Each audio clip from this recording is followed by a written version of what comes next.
Mesdames et messieurs, bonjour et bienvenue à cette présentation sur qu'est-ce que la Master Franchise. Permettez-moi tout d'abord de me présenter. Mon nom c'est Fabien Douce de la société Visual Conseil, une entreprise spécialisée dans les services d'accompagnement pour dirigeants. Dans le cadre de ma carrière professionnelle, j'ai travaillé 17 ans au sein d'un réseau de franchise, réseau que j'ai importé dans mon pays d'origine qui est la Suisse. Pendant 8 ans, j'ai été propriétaire franchisé d'un magasin de 1200 mètres carrés dans l'agglomération lausannoise. Et au bout de 8 ans, j'ai été voir le franchiseur et je lui ai acheté le droit de développer un réseau de franchise en Suisse romande, donc dans la partie francophone de la Suisse. C'est donc à ce titre que j'ai l'immense privilège de vous faire cette introduction sur qu'est-ce que la Master Franchise et comment ça fonctionne. Mais avant d'entrer directement dans le vif du sujet, un bref rappel. Qu'est-ce que la franchise ?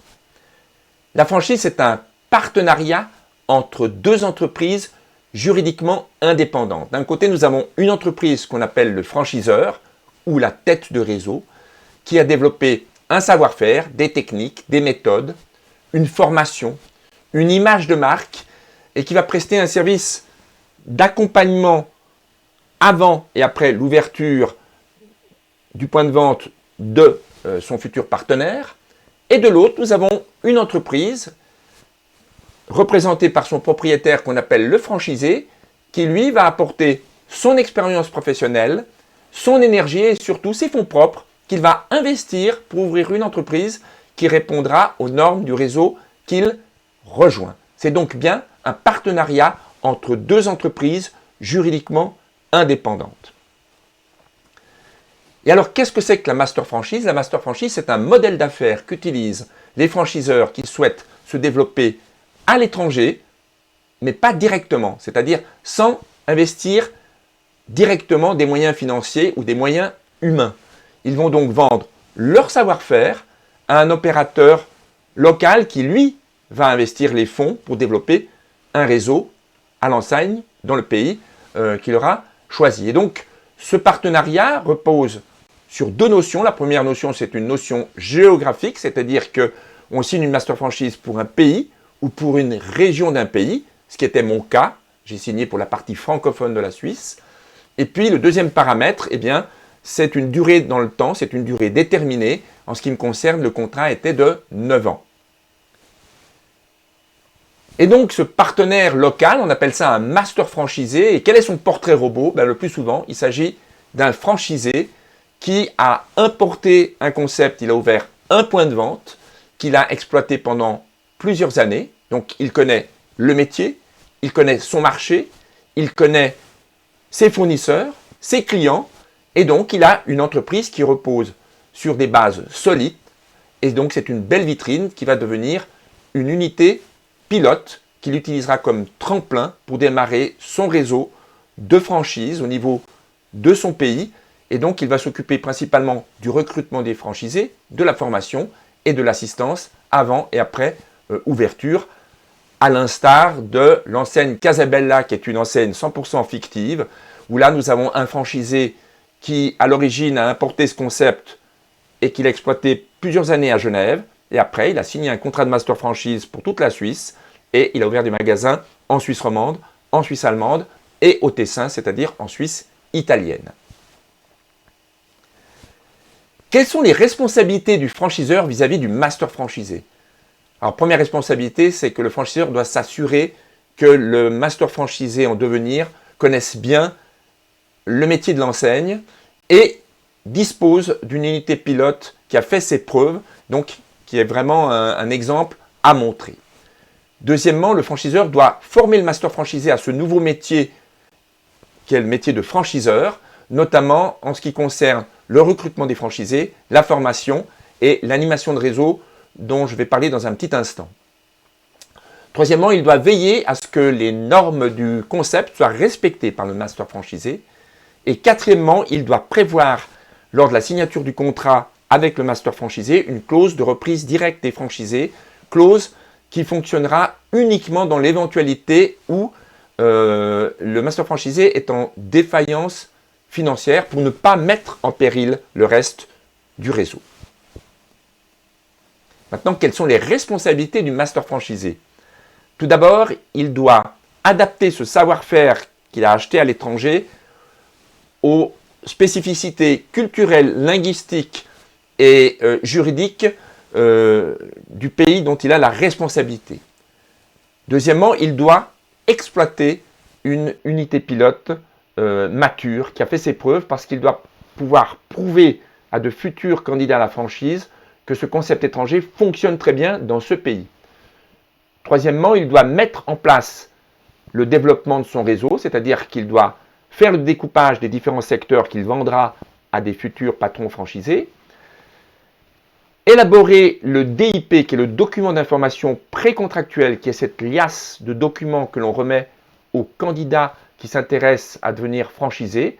Et dans cette liasse, donc ce DIP, on y trouve des comptes d'exploitation prévisionnels, des études marketing et sociologiques, des exemples des contrats qu'il va signer, tout ça pour qu'il puisse prendre sa décision en connaissance de cause. Le master franchisé doit aussi adapter le contrat de franchise au contexte juridique du pays dans lequel il souhaite se développer, et il doit s'occuper du recrutement des franchisés. Une fois que ces franchisés sont recrutés, eh bien, il doit les former, les accompagner jusqu'à l'inauguration du point de vente. Et une fois que le point de vente est opérationnel, on passe à une deuxième phase qui s'appelle l'animation de réseau, qui repose sur 3 piliers. Tout d'abord, mettre en place la publicité nationale de l'enseigne.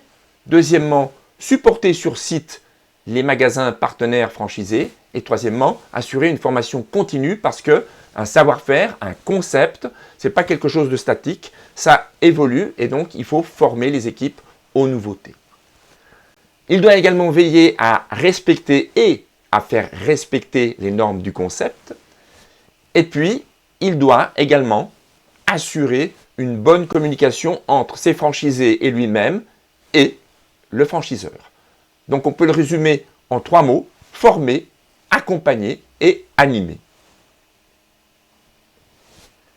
La master franchise et les variantes métissées. Alors ça, c'est un titre pour vous expliquer 2 particularités. La première, c'est que ce modèle d'affaires de la master franchise s'utilise également dans d'autres concepts qui sont des proches cousins de la franchise, tels que la concession et la licence de marque. Je pense que la concession est quelque chose qui vous est connu. Vous avez tous acheté une moto ou une voiture auprès d'un concessionnaire automobile. Et donc, c'est vrai qu'un constructeur automobile va certainement attaquer en direct un pays à forte démographie, c'est-à-dire qu'il va lui-même créer ses différents garages et mettre son personnel à l'intérieur. Mais dans des pays où la démographie est plus faible, comme par exemple la Slovénie, 2 millions d'habitants, non.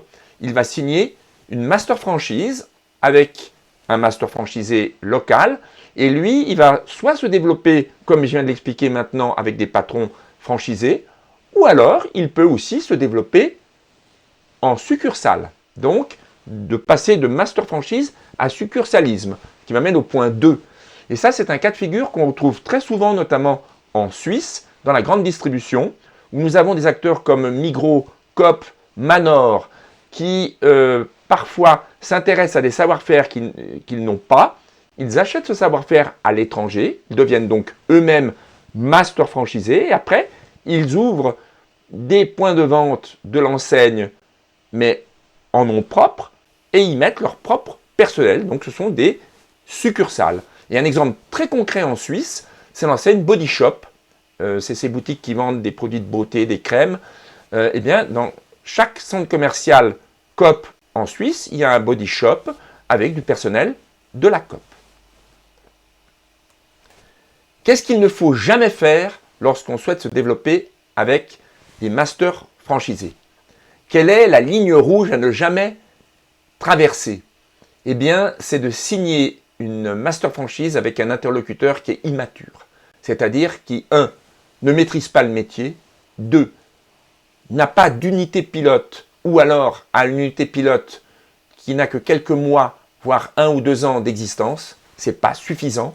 Et à plusieurs reprises, moi j'ai rencontré des gens qui sont venus me voir en me disant « on s'intéresse à devenir master franchisé », et quand ils m'expliquaient leur projet, je leur disais « tenez vos chevaux, ouvrez déjà un point de vente comme franchisé, exploitez ce point de vente pendant 2, 3 ans, 4 ans. Sortez des résultats, apprenez le métier et une fois que la lumière passe au vert, allez-y. Parce que si vous mettez la charrue avant les bœufs, vous allez essuyer un échec cuisant, vous allez écorner durablement l'image de marque de l'enseigne, vous allez causer un gros préjudice financier à un candidat qui peut-être a investi l'argent d'une vie pour devenir master franchisé, et puis vous allez aussi mettre en péril d'autres magasins qui ont été ouverts par des franchisés qui, eux, sont pleins de bonne volonté. Cette présentation se termine.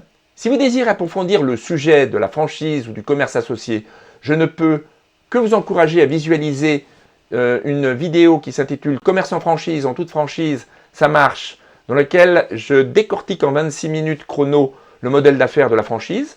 Je vous encourage également à visiter notre site copilote.biz et si vous avez des questions, vous pouvez me les adresser à l'adresse visualconseil@gmail.com.